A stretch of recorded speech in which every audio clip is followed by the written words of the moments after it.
Einen wunderschönen guten Tag und herzlich willkommen zu einem neuen und weiteren Video. Heute wollen wir bei diesem E46 Kompakt ist das. Kompakt ist ja der kompakte und Coupé ist der lange. Und Touring ist ja dann, glaube ich, der Kombi bei den Modellen.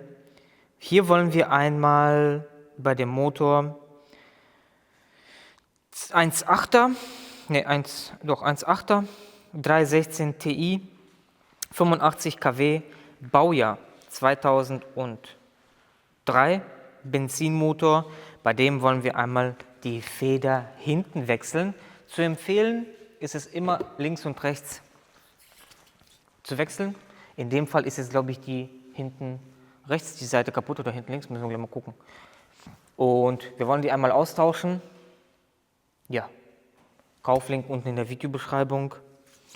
Und alle weiteren Werkzeuge, wenn ihr irgendwelche Werkzeuge in dem Video seht, die ihr benötigt, könnt ihr gerne unten, ist der Online-Shop von XXL Automotive mit 5%.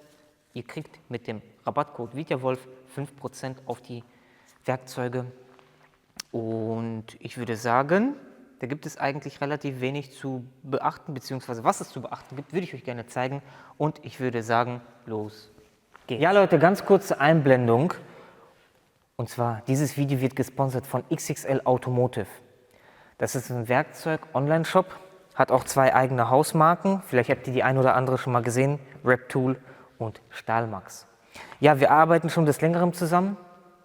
Und ja, von meiner Seite aus ist das Werkzeug wirklich zu empfehlen. Und ja, machen wir uns nichts vor, wenn man ein vernünftiges Werkzeug hat, dann tauschen sich die Ersatzteile schon fast von alleine aus. Jeder kennt es, das geile Gefühl, wenn das Werkzeug passt, vernünftig ist und man seine Arbeit vernünftig machen kann. Und bis jetzt konnten mich die Marken immer überzeugen. Die Werkzeuge waren immer passgenau, Spezialwerkzeug besonders. Bei manchen ist halt das Problem, also jetzt nicht von der Marke, aber andere Hersteller haben manchmal das Problem bei Steuerkette, dass die Blockierwerkzeuge nicht sehr gut passen. Hier habe ich aber immer gute Erfahrungen gemacht. Das Gute ist auch, ihr müsst sie auch nicht kaufen. Ihr habt die Möglichkeit, das Ganze euch auszuleihen. Deswegen, unten ist das Ganze einmal verlinkt. Und mit dem Rabattcode VITJAWOLF kriegt ihr nochmal 5%. Das ist jetzt ein dauerhafter Rabattcode. Damals waren 10%, aber das war ein Neukundenrabatt. Jetzt könnt ihr mehrere Produkte oder öfters den Rabattcode anwenden. Deswegen, ja, unten ist das Ganze verlinkt. Ich hoffe, ich habe nichts vergessen. Und ja, ansonsten weiter mit dem Video.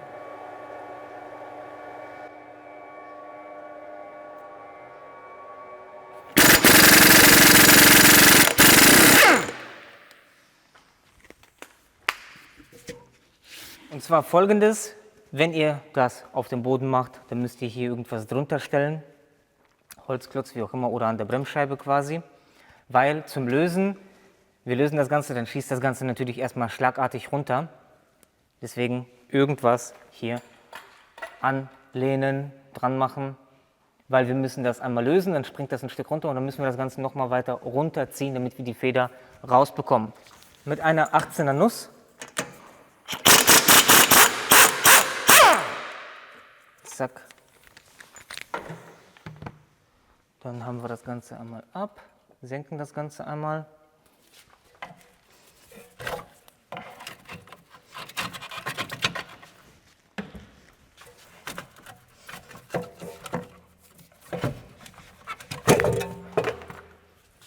So, und zwar mit einem Holz- oder Brechstange einfach einmal unten runterdrücken und dann das Ganze rausholen. Ganz wichtig ist es, wenn ihr die Feder einbaut, es gibt da eine Richtung, und zwar da steht Top, Pfeil nach oben, das heißt, der muss so, Pfeil muss nach oben zeigen.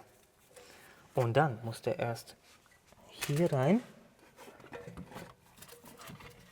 so, dann so, komm. Gut, so eine Sache habe ich vergessen zu erwähnen. Die Kabel habe ich hier rausgeholt, dass die natürlich nicht auf Spannung sind. Dann müssen wir das Ganze hier wieder reinmachen.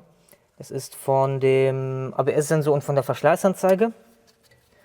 Dann kommt das Ganze hier wieder auf den Platz. Und jetzt müssen wir natürlich das Ganze wieder zusammenbauen.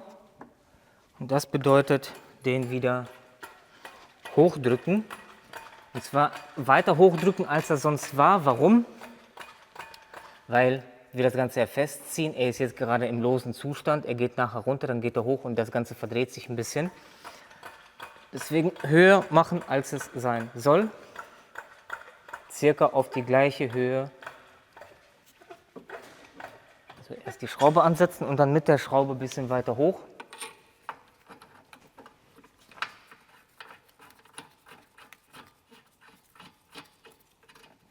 Also beim Festziehen natürlich.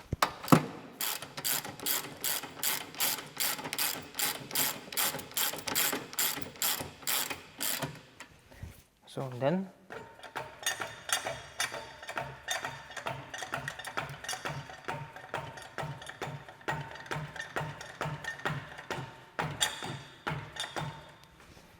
circa die Höhe wählen.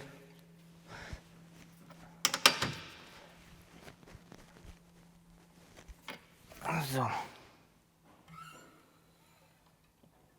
Ja, obwohl der dreht sich eigentlich eh frei hin und her.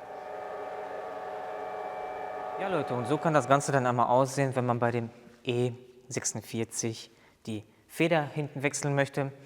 Bei dem Kombi bzw. bei dem Coupé ist es relativ gleich. Deswegen, so sieht es dann einmal aus. Wenn es kaputt ist, dann liegt das da einmal dran rum.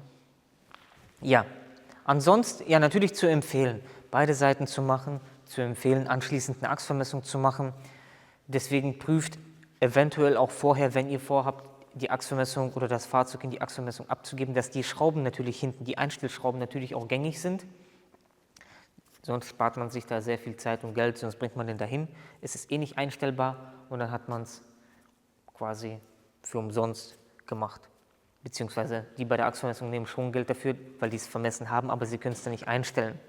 Das wäre noch ganz, ganz wichtig, dass ihr das vorab macht, wenn ihr das Ganze zur Vermessung abgeben möchtet. Ja, wenn euch das Video gefallen hat, lasst einen Daumen da, lasst ein Abo da. Bis zum nächsten Mal. Tschüss!